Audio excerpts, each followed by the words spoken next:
When orphan twins discover their childhood photo in a millionaire's wallet, they unravel a web of family secrets and dangerous enemies that their parents died to protect. But as the truth comes to light, will they find justice, or face the same fate? The sun dipped low over St. Bridget's orphanage, casting long shadows across the cracked courtyard where 12-year-old twins Harper and Declan Calloway sat. The day had been like any other, dull, predictable, and filled with the chatter of younger children playing tag. Harper leaned against the splintered wooden steps, her sketchbook balanced on her knees, while Declan tinkered with a broken wind-up toy he had found in the trash earlier that morning. "Hold still," Harper muttered, furrowing her brow as she traced the curve of Declan's profile onto the page. "I'm trying to make you look less grumpy." "I'm not grumpy," Declan replied without looking up, tightening a tiny screw with a screwdriver he'd swiped from the janitor's shed. "I just don't see the point in you drawing me all the time." Harper smirked. "Maybe I'm practicing for when we're famous. Someone's going to need portraits of the Calloway twins." Declan snorted. "Yeah, sure. Famous orphans. That's a thing." Before Harper could retort, the sound of tires crunching on gravel drew their attention to the main gate. A sleek black car rolled into view, its polished exterior gleaming in the late afternoon light. The twins exchanged a glance. Visitors to the orphanage were rare, and when they did come, they were usually hopeful couples looking to adopt younger children. The car came to a stop, and a man stepped out. He was tall, with neatly combed silver-streaked hair and a perfectly tailored charcoal suit. Everything about him exuded wealth and authority. The twins watched as he adjusted his cufflinks and approached the orphanage's heavy oak doors, where Miss Carmichael, the headmistress, greeted him. "Bet he's here to adopt a baby," Harper whispered, flipping her sketchbook closed. "Probably," Declan agreed, stuffing the wind-up toy into his pocket. "Guys like that don't usually hang around kids like us." But the man didn't disappear inside like most visitors. Instead, after a brief exchange with Miss Carmichael, he turned and began walking across the courtyard. His sharp blue eyes scanned the children scattered around the yard before landing on Harper and Declan. The twins froze as he strode toward them, his polished shoes clicking against the pavement. Up close, he was even more intimidating, tall and imposing, with an air of someone used to getting what he wanted. "Hello," he said, his deep voice carrying a warmth that contrasted with his formal appearance. "You must be Harper and Declan." Harper blinked in surprise. Yeah, that's us. How do you know our names?" "I spoke with Miss Carmichael," the man explained, kneeling slightly to their level. "My name is Elias Sinclair." Declan frowned, his instincts kicking in. "Why are you asking about us?" Elias reached into the inner pocket of his suit and pulled out a worn, slightly crumpled photograph. The edges were frayed, and the image was faded, but it was unmistakable. Two toddlers sat on a picnic blanket, their faces beaming with joy. Harper held a stuffed rabbit, its ears flopping over her tiny hands, while Declan had a mischievous grin, his arms slung protectively around her shoulders. The twins stared at the photograph in stunned silence. "Is this you?" Elias asked, his voice steady but laced with an emotion Harper couldn't quite place. Harper's fingers trembled as she reached for the photo. "It's us," she whispered. "Where did you get this?" Elias hesitated, his jaw tightening. "It was given to me many years ago," he said carefully. "By someone very important. But until today, I didn't know who the children in the photo were." "Who gave it to you?" Declan demanded, his tone edged with suspicion. "And why do you have a picture of us?" Elias looked at them intently, his expression softening. "I believe I knew your parents," he said quietly. The world seemed to tilt. Harper's breath caught in her throat, and Declan's fists clenched at his sides. They had always assumed their parents were a closed chapter, lost to time and tragedy. The thought of someone who knew them felt both impossible and overwhelming. "You knew them?" Harper asked, her voice trembling. "How? Why haven't we heard about you before?" Elias's gaze flickered with guilt. It's a long story, he admitted. One that I think you deserve to hear. But I need to ask Miss Carmichael if we can sit down and talk properly. Declan's protective instincts flared. How do we know you're not lying? Elias met his gaze evenly. You don't, he said simply. But I think if you give me a chance, I can explain. Before either twin could respond, Miss Carmichael appeared, her expression a mixture of curiosity and concern. Mr. Sinclair, she said, perhaps you'd like to come inside to discuss this further? Elias nodded, standing to his full height. Of course. As he followed Miss Carmichael toward the orphanage, Elias glanced back at the twins. I'll explain everything, he promised. Harper and Declan remained rooted to the spot, the photograph clutched tightly in Harper's hands. The weight of the moment pressed down on them like a tidal wave. They had spent their entire lives wondering about the parents they barely remembered. Now, with one man and one photograph, it felt like their past was finally within reach. But what did it mean? And why did Elias Sinclair, a stranger with a wallet full of secrets, care about them now? Inside Miss Carmichael's small, book-lined office, the air was thick with tension. Harper and Declan sat on a worn couch, their bodies stiff with nervous energy. Across from them, Elias Sinclair sat in a leather armchair, his posture composed but his expression unreadable. Miss Carmichael, ever the overseer, perched at the corner of her desk, her sharp eyes flitting between the twins and Elias. The photograph sat on the coffee table between them, a tangible reminder of the mystery that had just upended their day. Elias broke the silence first. I want to start by saying that I didn't come here to upset you, he said, his voice steady but gentle. I came here because I believe you deserve to know the truth about your family. Our family? Declan's tone was skeptical, his arms crossed tightly over his chest. You mean the family we don't have? Elias nodded, as if he had anticipated the boy's suspicion. I know you've grown up without your parents, and I can't change that. But I think there are things about them you should know, things I may be able to help you understand. Harper leaned forward slightly, her eyes fixed on Elias. You said you knew them. How? Were you friends with them? I was, Elias said, his gaze softening. Your mother, Margaret Calloway, was one of my closest friends. We met in college.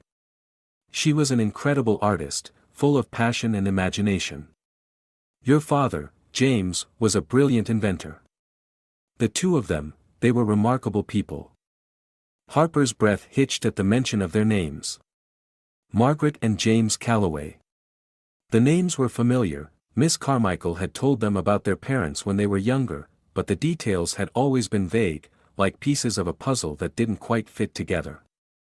Hearing Elias speak about them so personally made them feel real in a way they never had before. If you knew them, Declan said, his voice edged with suspicion, why didn't you come for us? Why didn't you help when they died? Elias's expression clouded with guilt. That's a fair question, he said quietly. The truth is, I didn't know where you were. When your parents passed away, it happened under complicated circumstances. I tried to find out what had happened to you, but by the time I learned you'd been placed in the system, years had passed. Complicated circumstances? Harper asked, her voice barely above a whisper. What does that mean? Elias hesitated, clearly weighing how much to share. Your parents were in trouble, he said finally. Not because of anything they did wrong, but because of the people they crossed. James had uncovered something dangerous, about a man named Vincent Leclerc. Leclerc was a powerful businessman, and he didn't take kindly to what your father discovered. Harper and Declan exchanged a wide-eyed glance. The name Vincent Leclerc was unfamiliar, but the weight in Elias's tone made it clear he was someone to be feared. What did our dad find? Declan pressed. Elias sighed. James uncovered evidence that Leclerc was running an illegal investment scheme, stealing money from people who trusted him. Your father wanted to expose him, but before he could, Leclerc threatened your family. Your parents tried to escape, but... He trailed off, his voice heavy with regret. But they didn't make it, Harper finished, her voice trembling. Elias nodded. They didn't. After their deaths, I received this photo in the mail with no return address. I didn't know who sent it or why, but I kept it, hoping that one day I might find you. Declan's jaw tightened, his fists clenching at his sides. Why would someone send you a photo of us? I don't know, Elias admitted. But whoever it was must have wanted me to find you, to make sure you were safe. Harper's hands shook as she picked up the photograph, her eyes scanning every detail as if it might reveal some hidden clue. So you came here because you think we're in danger? I came here because I want to help you, Elias corrected gently. If Leclerc or his associates ever find out who you are, there's a chance they might see you as a threat, just as they did your parents. I want to make sure that doesn't happen. Miss Carmichael, who had been silent until now, finally spoke. Mr. Sinclair, you've given us a lot to think about. But what exactly are you proposing? These children have been through enough. Elias looked directly at Harper and Declan, his expression resolute. I want to take you to my estate for a few days. Not permanently, he added quickly, seeing the hesitation on their faces. Just long enough to show you what I found about your parents. I have documents, letters, things that might help you understand who they were and what happened to them. Declan narrowed his eyes. And what do you get out of this? Elias smiled faintly. Closure. For years, I've carried the weight of not knowing what happened to my friends. Meeting you, seeing you, it feels like a second chance to do right by them. Harper studied him carefully, her heart torn between hope and fear. She wanted to believe him, to believe that someone who had cared about their parents could care about them too. But the idea of leaving the orphanage, even temporarily, felt overwhelming. Miss Carmichael? Harper asked, turning to the headmistress. What do you think? Miss Carmichael's sharp gaze softened as she looked at the twins. I think the decision is up to you, she said. But if you choose to go, I'll make sure Mr. Sinclair understands that you are to be treated with the utmost care. Elias nodded. Of course. You have my word. Harper glanced at Declan, searching his face for a sign of what he wanted. He hesitated for a moment, then gave a small, reluctant nod. Okay, Harper said, her voice steady despite the storm of emotions swirling inside her. We'll go. Elias's expression softened with relief. Thank you, he said. I promise, you won't regret it. As the meeting ended and Elias left to prepare for their departure, Harper and Declan sat together in the quiet of their shared room, the photograph still clutched in Harper's hands. Do you think he's telling the truth? Harper asked. Declan sighed. I don't know. But if there's even a chance he can help us understand what happened. I think we have to find out. Harper nodded, her grip tightening on the photo. For the first time in years, it felt like the door to their past wasn't completely closed. And as terrifying as it was, it also felt like a chance to finally know the truth. The morning of their departure to Elias's estate was tense with anticipation. Harper and Declan packed the few belongings they owned into a small duffel bag, Harper's sketchbook, Declan's toolkit, and a pair of tattered books they shared. Miss Carmichael, though outwardly calm, was visibly apprehensive as she reminded the twins to stay cautious. If anything feels wrong, if anything makes you uncomfortable, she said, her hands resting firmly on Harper's shoulders, you call me immediately. Do you understand? Harper nodded, trying to appear braver than she felt. Declan, standing slightly behind her, muttered, we'll be fine. We're not kids. Miss Carmichael raised an eyebrow but let the comment pass. Just take care of each other, as you always do. When Elias arrived in his sleek black car, the twins exchanged a glance before stepping outside. He greeted them warmly but didn't push for conversation, seeming to understand their hesitation. Declan insisted on sitting in the back seat, placing himself between Harper and Elias like a silent barrier.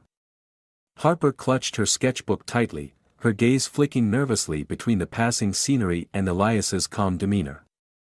The drive to the estate took nearly an hour, winding through countryside roads that grew more picturesque with every mile. When they finally arrived, Harper and Declan were struck silent by the sight before them. The estate was enormous, a sprawling property surrounded by manicured gardens and tall iron gates.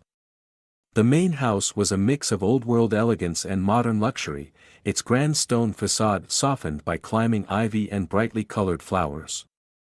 "This place is huge," Declan muttered, his skepticism briefly giving way to awe. Elias parked the car and turned to face them.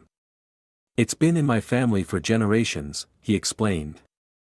"But I've always thought of it as more of a sanctuary than a home. I hope you'll feel comfortable here." The twins exchanged a glance but said nothing, their curiosity outweighing their unease as Elias led them inside. The interior of the estate was just as impressive as the outside, polished wooden floors, high ceilings, and walls lined with art and books. A kind-looking housekeeper greeted them at the door and offered to show them to their rooms, but Elias interrupted. "Let them settle in later," he said. "There's something I want to show them first." He led them down a long hallway into a study that felt both imposing and inviting. The walls were lined with shelves overflowing with books, and in the center of the room stood a massive wooden desk. On the desk was a large leather box, its surface worn with age. Elias approached it carefully, as though it were fragile, and opened it to reveal its contents. Harper and Declan stepped closer, their eyes widening as they took in what lay inside. The box was filled with letters, photographs, and a few small trinkets, a pocket watch, a delicate bracelet, and a key. Each item seemed steeped in history, as though it carried its own story. "These belonged to your parents," Elias said softly. "I've kept them safe all these years, hoping that one day I might find you." Harper reached out hesitantly, her fingers brushing against the edge of a photograph. It showed a young couple smiling brightly at the camera, her mother and father, Margaret and James Calloway. Their faces were so full of life, so different from the faint, blurry memories Harper carried in her mind. "That's them," she whispered, her voice breaking. "That's Mom and Dad." Declan, who had been standing rigidly, finally stepped closer. His eyes landed on a folded letter at the top of the pile, addressed in neat handwriting to Elias Sinclair. "What's this?" Declan asked, picking it up carefully. Elias's expression grew somber. "It's a letter your mother wrote to me shortly before everything happened. I think you should read it." Declan unfolded the letter and began to read aloud, his voice steady despite the weight of the words. "Elias. If you're reading this, it means we've run out of time. James and I have done everything we can to protect Harper and Declan, but we know it may not be enough. Leclerc is relentless, and we fear what he might do if he discovers the evidence James has gathered against him. If anything happens to us, please find the twins. Keep them safe. They're all that matters. Margaret." The room fell silent as Declan finished reading. Harper's hands clenched into fists, her heart racing with a mix of grief and anger. "They were trying to protect us," she said, her voice trembling. "And this Leclerc, he's the reason they're gone." Elias nodded, his jaw tight. "Your father uncovered something dangerous, something that threatened to expose Leclerc's crimes. He was trying to do the right thing, but Leclerc made sure they paid the price." Declan's eyes darkened. "What kind of man does that? Destroys a family just to protect himself?" "A powerful one," Elias said grimly. "But power doesn't make him untouchable. I've spent years gathering what evidence I could to finish what your father started, but I couldn't do it alone. Now that I've found you, I think we can finally put an end to this." Harper looked up at him, her green eyes burning with determination. "How? How do we stop him?" Elias hesitated, as though weighing whether to burden them with what lay ahead. We need to piece together everything your father left behind, documents, recordings, anything that connects Leclerc to his crimes. Some of it is here, but there may be more hidden in places only your parents knew about. Declan squared his shoulders, his expression hardening. Then let's find it. If it means getting justice for them, I'm in. Harper nodded fiercely. Me too. Elias smiled faintly, his admiration for their courage evident. You're braver than I could have imagined, he said. And with your help, I believe we can finally bring the truth to light. For the first time since they had met him, Harper and Declan felt a flicker of hope, not just for answers, but for the chance to honor their parents' legacy and finally put the past to rest. The next morning, Harper and Declan woke up to the sound of birds chirping outside their windows. The rooms Elias had given them were unlike anything they'd ever experienced, soft beds with fluffy comforters, sunlight streaming through wide windows that overlooked the estate's gardens. For a brief moment, Harper thought she might still be dreaming. Get up, Declan grumbled, leaning in her doorway. He had already dressed in the same worn clothes he'd packed from the orphanage. Elias is waiting for us downstairs. Harper threw on her jacket, grabbed her sketchbook, and followed Declan to the breakfast room, where Elias sat with a spread of fresh fruit, pastries, and eggs laid out before him. A housekeeper poured coffee into his cup as he gestured for the twins to join him. Good morning, Elias greeted, his tone warm but purposeful. I hope you both slept well. Today, we have work to do. Declan, ever direct, cut straight to the point. What kind of work? Elias leaned forward, resting his elbows on the table. Your father hid most of the evidence he had against Leclerc. I've found some of it over the years, but not everything. He left clues, though, coded messages, places he mentioned in passing, things only those closest to him might understand. That's why I need your help. Harper frowned. What kind of clues? Elias smiled faintly. That's what we need to figure out. James had a sharp mind, and he often left breadcrumbs for Margaret in case something went wrong. One of those breadcrumbs is here, in this house. Declan raised an eyebrow. Here. Why would he hide something here? Elias hesitated, his blue eyes flickering with guilt. Because this estate was a safe haven for them. Your parents and I often spent time here before everything went wrong. James must have trusted that if anything happened, I would find the clues and finish what he started. Declan crossed his arms. So you're saying we're looking for some kind of secret message? Exactly, Elias said. And I think the first place to start is the study. Your father spent hours in there whenever he visited, sketching designs for his inventions and jotting down ideas. If he left something behind, it's likely there. Harper and Declan exchanged a glance, a mix of skepticism and curiosity passing between them. Finally, Harper spoke. All right. Let's do it. After breakfast, the three of them headed to the study, where the large wooden desk and shelves of books seemed even more imposing in the daylight. Elias handed each of the twins a pair of gloves. Some of these documents are old and fragile, he explained. Handle them carefully. For the next hour, they combed through the desk drawers, searching for anything that might hint at James's hidden messages. Declan focused on the gadgets and sketches, looking for patterns or symbols, while Harper carefully examined the pages of journals and letters. This feels like looking for a needle in a haystack, Declan muttered, flipping through a stack of blueprints. What if there's nothing here? There is, Elias said firmly. James wouldn't have left us without something to go on.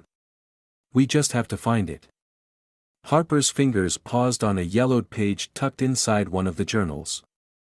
The handwriting was delicate but familiar. Wait, she said, pulling the page free. This is Mom's writing. Elias moved closer, his eyes scanning the page. What does it say? Harper read aloud, her voice trembling slightly. James, if you're reading this, it means the worst has happened. The key to everything we've found is hidden where we first dared to dream. Look beneath the oak tree where the roots run deep, and you'll find what you need to finish this fight. I trust you with my whole heart. Margaret. The oak tree. Declan asked, his brow furrowing. What does that mean? Elias straightened, a spark of recognition in his eyes. There's an old oak tree on the estate, he said. It's massive, with roots so large they form a natural hollow beneath it. James and Margaret loved that spot. They called it their sanctuary. Harper clutched the letter tightly. Then that's where we need to go. Without wasting another moment, the three of them made their way outside.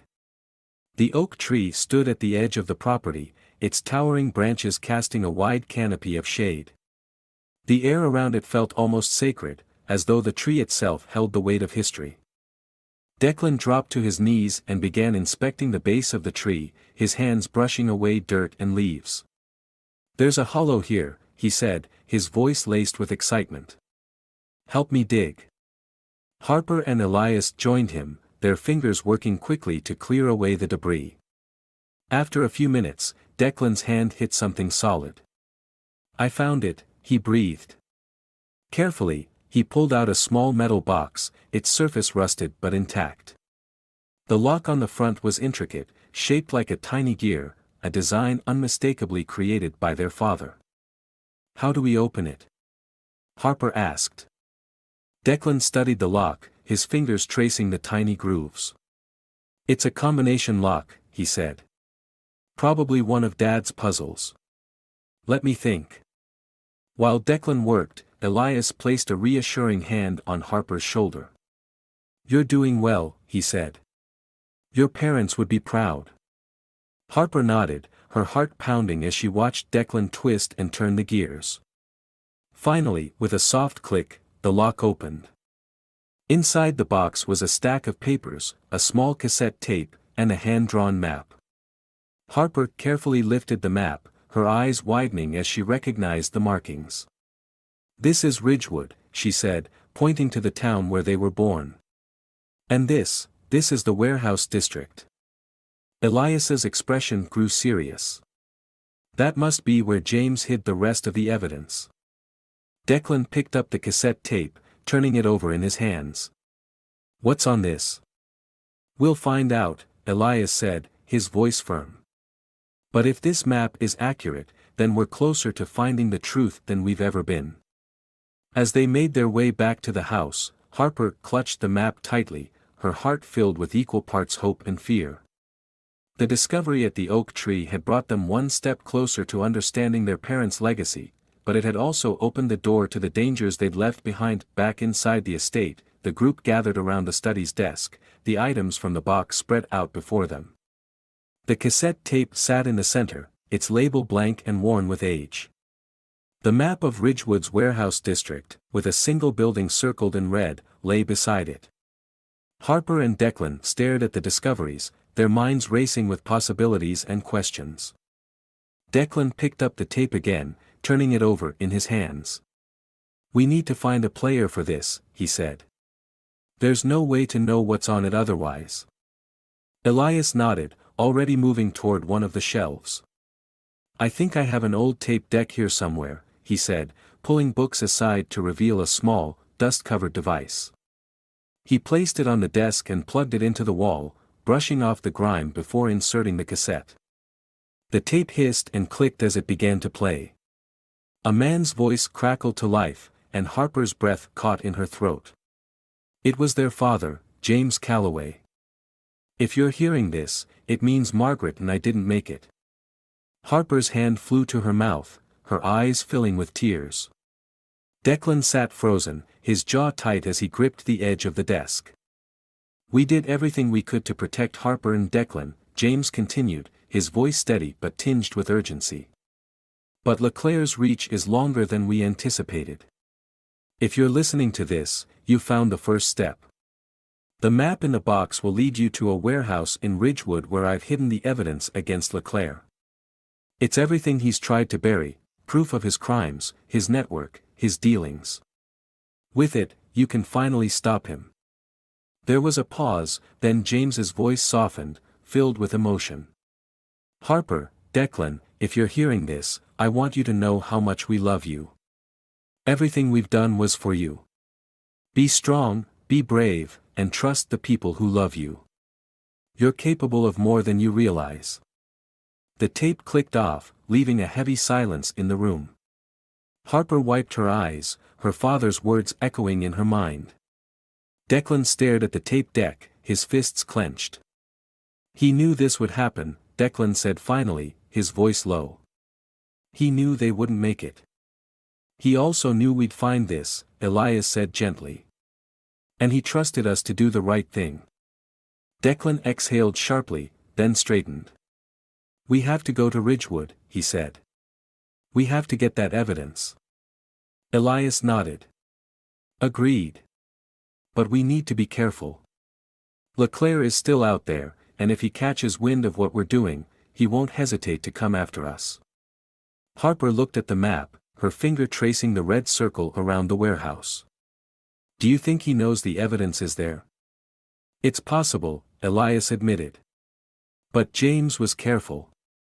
If Leclerc knew about the warehouse, he would have destroyed it long ago. We might still have the advantage. Declan's eyes narrowed. Then we can't waste time. We leave tonight. Elias hesitated. It's dangerous, Declan. We should plan carefully before rushing in. Declan shook his head. We've been in danger since the day we were born. If we wait, we might lose our chance. Harper touched her brother's arm, her voice steady. We'll be smart about it. But Dad and Mom trusted us to finish this. We can't let them down. Elias studied the twins for a long moment, then nodded. All right, he said. We'll leave after dark. I'll make the arrangements. The hours leading up to their departure were tense. Elias called in a favor from an old friend, a former private investigator named Samuel Grant, to join them for added protection. Samuel arrived just before sunset, a rugged man in his 50s with a no-nonsense demeanor and a sharp mind. Elias told me about the situation, Samuel said as he shook hands with the twins. You're brave kids for doing this. I'll make sure we all get through it safely. As night fell, the group piled into 2 cars, Elias driving one with the twins, and Samuel following in another. The journey to Ridgewood was quiet, the weight of their mission pressing heavily on everyone. Harper clutched the map tightly, her eyes scanning the streets as they neared the warehouse district. When they arrived, the area was eerily quiet. The warehouses loomed like dark monoliths under the dim glow of streetlights. Elias parked the car a block away, and the group moved cautiously toward the marked building, their footsteps muffled against the cracked pavement. The warehouse was large and decrepit, its windows boarded up and its metal doors rusted. Samuel motioned for everyone to stay close as he inspected the entrance. Looks clear, he said after a moment. Let's move. Inside, the air was stale and thick with dust. Rows of wooden crates lined the walls, and broken machinery lay scattered across the floor.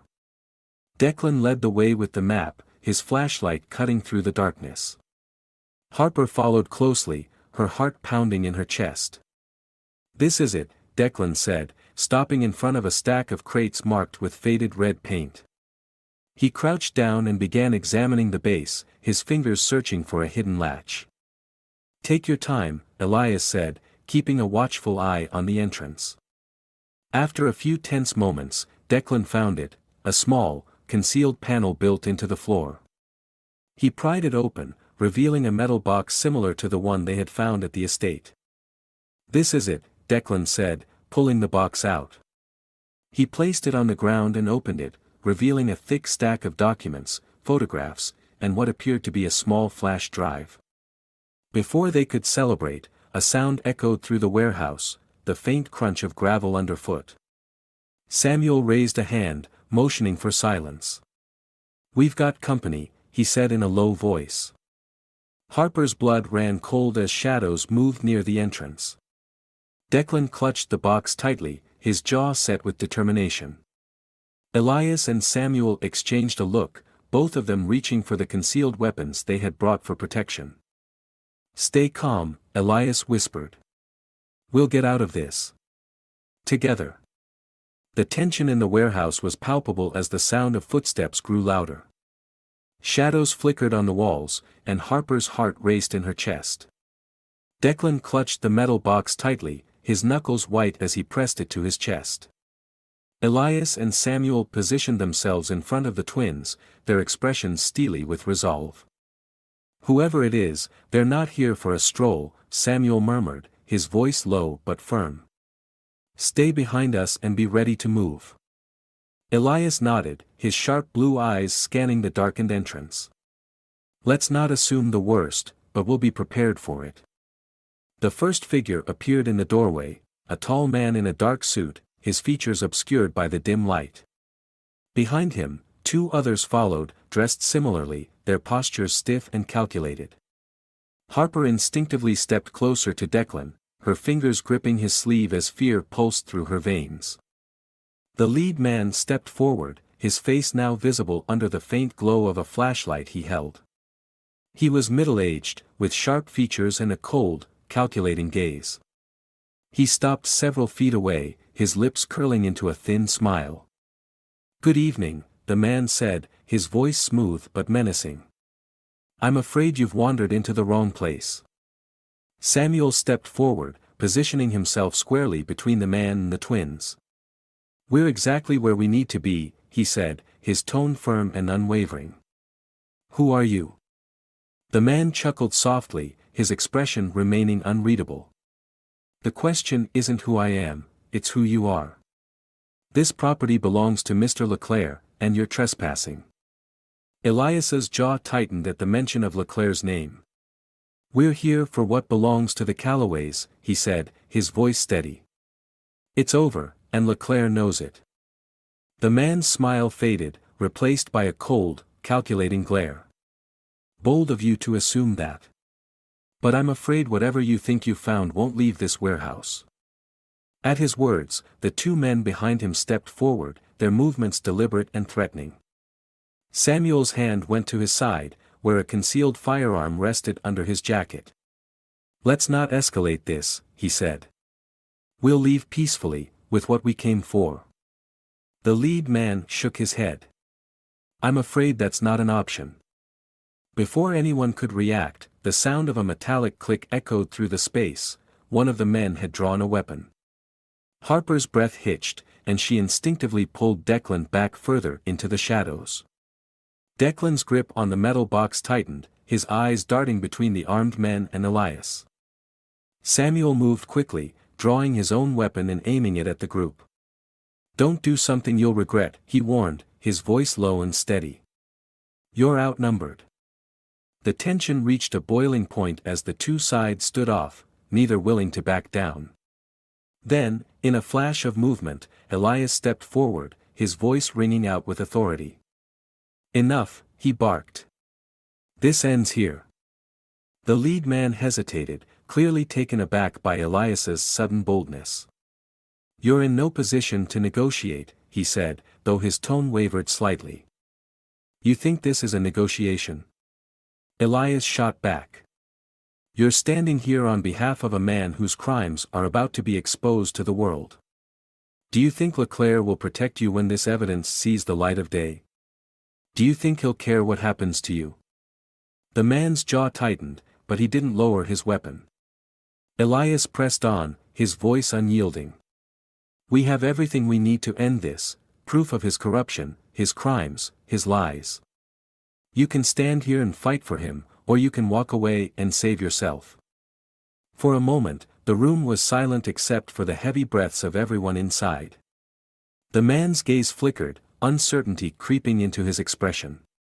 Finally, he lowered his weapon, motioning for the others to do the same. "This isn't over," he said, his voice cold but resigned.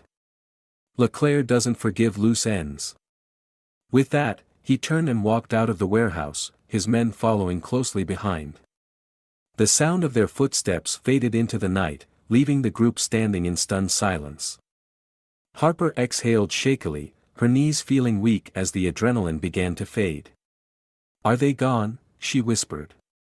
"For now," Samuel said, lowering his weapon. "But they'll be back. We need to move." Elias nodded, his expression grim but resolute. "Let's get out of here." They quickly gathered the documents and other items from the metal box, carefully packing them into a bag. Declan carried the box itself, unwilling to let it out of his hands. As they exited the warehouse, Samuel kept a sharp eye on their surroundings, his hand never straying far from his holster. The drive back to the estate was tense and silent, each of them processing what had just happened. Harper sat in the back seat with Declan, her mind racing. She couldn't shake the image of the armed men, their cold gazes, and the threat of Leclerc looming over them like a storm cloud. When they finally reached the estate, Elias ushered them inside, locking the doors behind them. "We'll review the evidence in the morning," he said, his voice calm but firm. "For now, we need to rest, and prepare for whatever comes next." Harper and Declan exchanged a glance, their resolve unspoken but understood. They had come too far to back down now. Whatever dangers lay ahead, they would face them together. And this time, they wouldn't stop until their parents' legacy was honored and justice was served. The morning after their tense encounter at the warehouse dawned gray and quiet, the atmosphere inside Elias's estate heavy with the weight of what they had uncovered. Harper and Declan sat at the large dining table, the stack of documents and the flash drive from the metal box spread out before them. Elias and Samuel stood nearby, speaking in hushed tones about security precautions and next steps. Harper flipped through the papers, her fingers trembling slightly. Each document was damning, a clear trail of evidence tying Leclerc to embezzlement, fraud, and even threats against whistleblowers. Photographs showed forged contracts, secret offshore accounts, and correspondence between Leclerc and his associates. It was everything their father had died trying to expose. "This is it," Harper said, her voice barely above a whisper. "This is what Mom and Dad were protecting." Declan leaned over her shoulder, his jaw tightening as he scanned a letter detailing threats against their family. "They knew exactly what they were up against," he muttered. "And they still fought to do the right thing." Elias joined them at the table, his expression somber. "Your parents were incredibly brave," he said. "They knew the risks, but they believed the truth was worth it." Harper glanced at the flash drive, its small, unassuming shape belying its significance. "What's on this?" she asked. "We'll find out," Elias said, pulling a laptop toward him. He plugged in the drive, and a folder immediately appeared on the screen. Inside were dozens of files, videos, audio recordings, spreadsheets, and emails. Elias clicked on the first video. The screen lit up with footage of Leclerc sitting in an opulent office, speaking to an unseen associate. His voice was calm, almost casual, as he discussed moving large sums of money into an offshore account and silencing a whistleblower who had threatened to go public. Harper's stomach churned as she listened. "He's so casual about it," she said. "Like ruining lives is just another day at work for him." "That's what makes him dangerous," Samuel said, crossing his arms. "He doesn't see people, only obstacles." Declan's gaze hardened. "How do we make sure everyone sees this?" "That's the next step," Elias said, clicking through more files. "We need to get this evidence into the hands of someone who can act on it, journalists, authorities, anyone who can expose Leclerc on a national level." "But won't he come after us?" Harper asked, her voice tinged with worry. "If he finds out we're the ones who leaked this." "He'll try," Samuel said bluntly. "But that's why we need to be smart. Once this goes public, it'll be harder for him to act without drawing attention." Elias nodded. "We'll upload the files anonymously and make sure they're sent to multiple outlets. Leclerc's reach is long, but even he can't silence the entire country." As the group began organizing the evidence for release, the tension in the room eased slightly, replaced by a sense of purpose. Harper and Declan worked side by side, sorting through the files and double-checking their contents. Despite the danger, Harper felt a flicker of hope.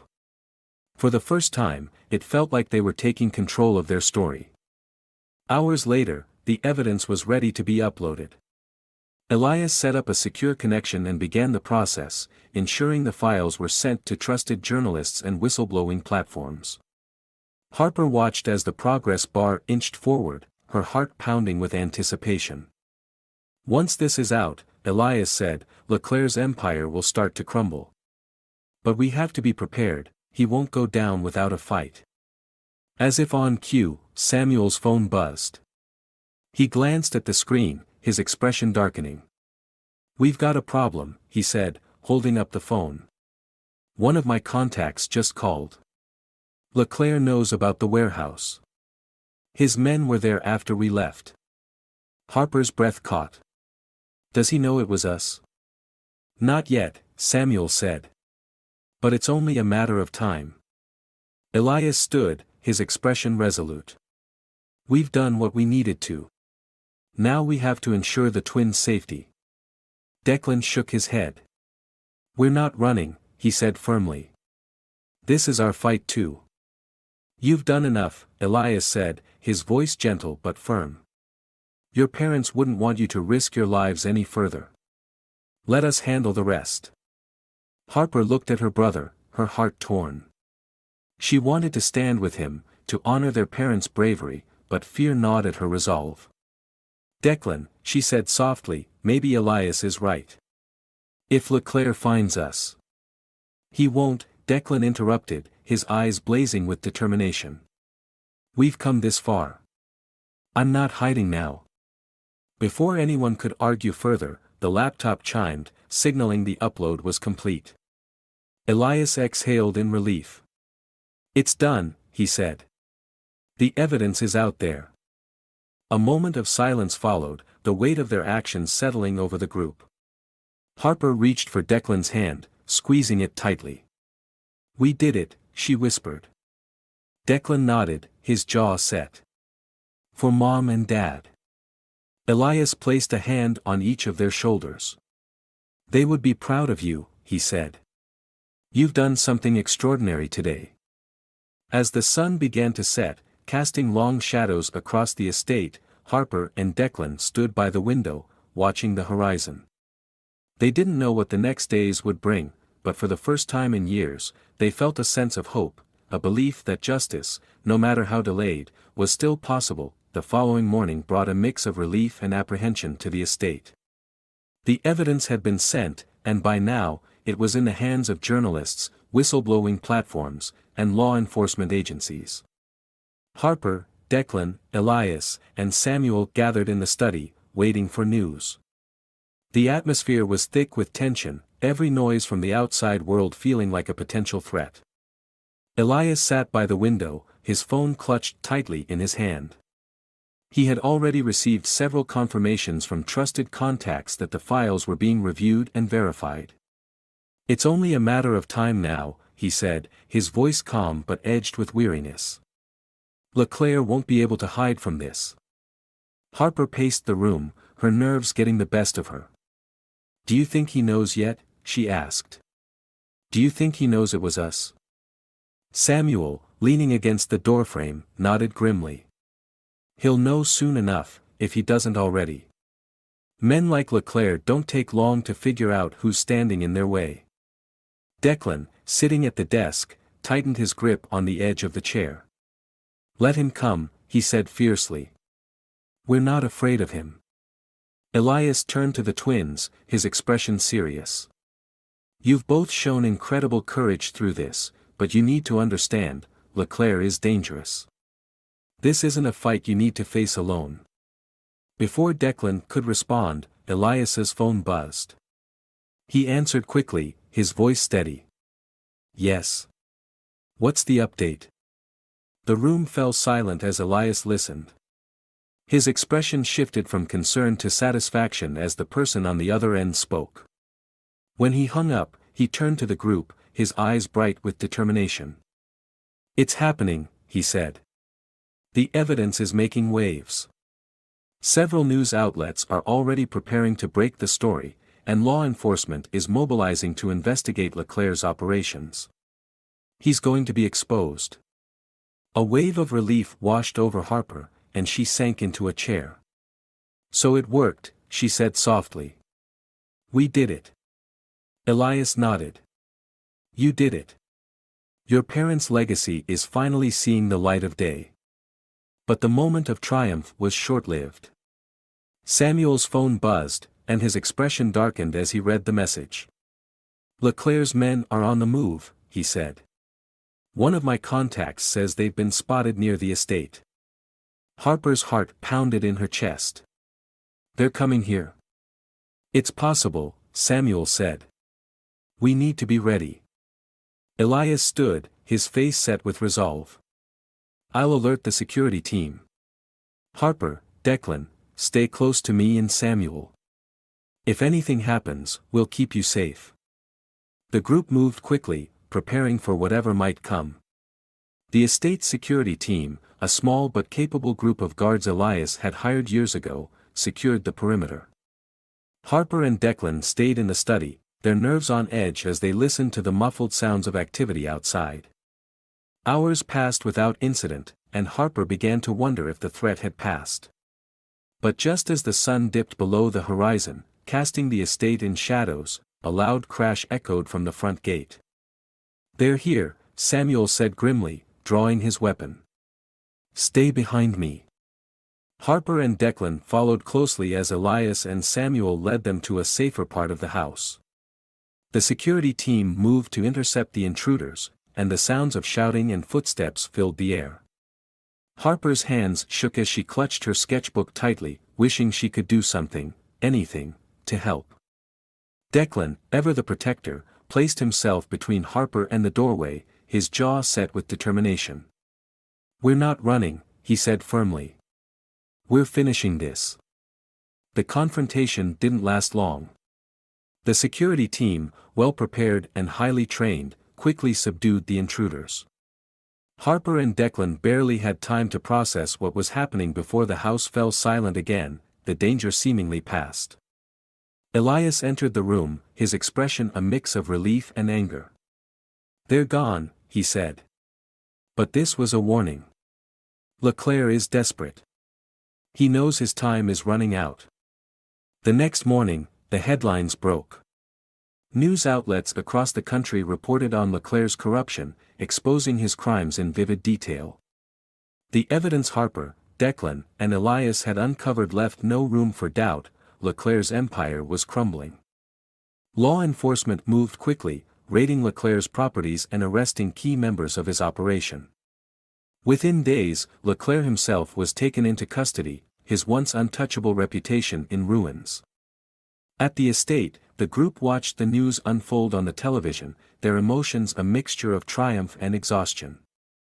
Harper sat next to Declan, her head resting on his shoulder. It's over, she said softly.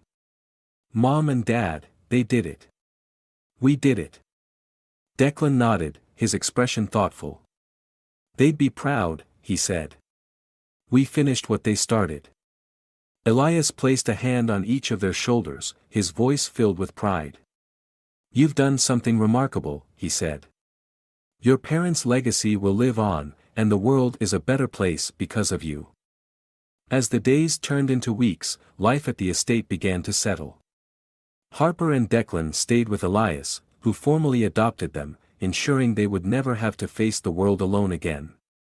The twins began to rebuild their lives, finding comfort in the knowledge that their parents' sacrifices had not been in vain.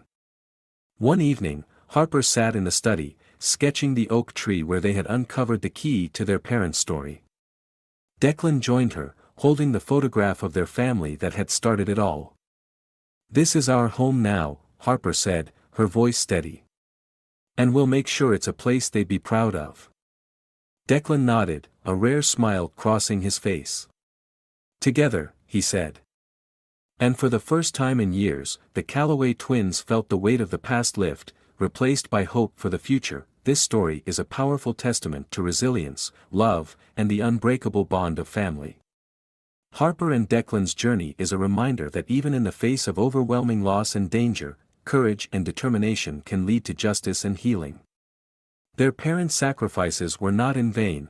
Through the twins' bravery and Elias's unwavering support, the truth was brought to light, and the legacy of the Calloway family was honored. The narrative beautifully intertwines suspense, heartache, and redemption, highlighting the strength that can emerge when people come together to fight for what's right. It's inspiring to see how Harper and Declan, despite their young age, channel their pain into action, proving that even the smallest voices can make a profound impact. The ending provides a sense of closure, not just for the twins but for their parents' memory. It leaves us with the hope that no matter how dark the circumstances, perseverance and love can illuminate the path forward. This story is a celebration of justice, family, and the enduring power of truth.